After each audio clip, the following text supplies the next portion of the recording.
Sorotan berikutnya, Saudara. Lembaga Perlindungan Anak (NTT) meminta polisi untuk mendalami adanya dugaan korban lain dalam kasus asusila ex-Kapolres Ngada AKBP Fajar Widyatama. Untuk kasus hukumnya, Kompolnas sebagai pengawas akan memastikan tersangka dihukum seberat-beratnya. Ex-Kapolres Ngada AKBP Fajar Widyatama Lukman sudah ditetapkan sebagai tersangka atas kasus asusila. Fajar diduga melakukan pelecehan seksual terhadap 3 anak di bawah umur dan 1 dewasa. Lembaga Perlindungan Anak (NTT) meminta polisi untuk mendalami adanya dugaan korban lain dari aksi ex-Kapolres Ngada tersebut.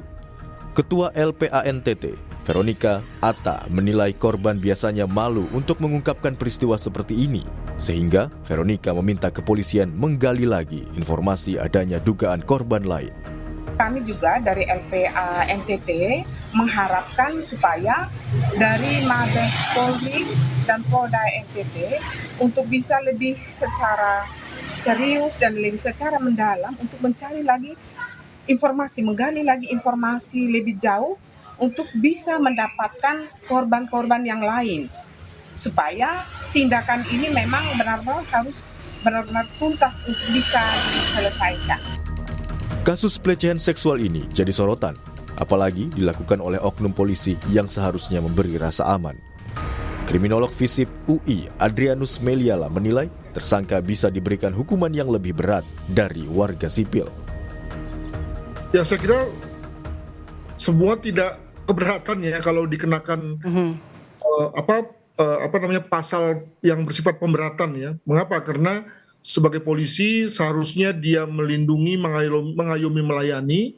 Maka seyogianya pula kemudian ketika dia mengingkari hakikat itu, maka kemudian dia dikenakan hukuman lebih berat daripada kalau hal yang sama dilakukan oleh orang lain, begitu. Jadi jika itu misalnya berupa hukuman penjara 10 tahun misalnya, maka kalau kemudian dijadikan 15 tahun, 20 tahun itu lebih berat karena penegak hukum ya? Betul. Terkait hukuman maksimal, Kompolnas sebagai pengawas akan memastikan tersangka dihukum seberat-beratnya. Anggota Kompolnas, Yusuf Warshim, menilai peristiwa ini sangat memalukan.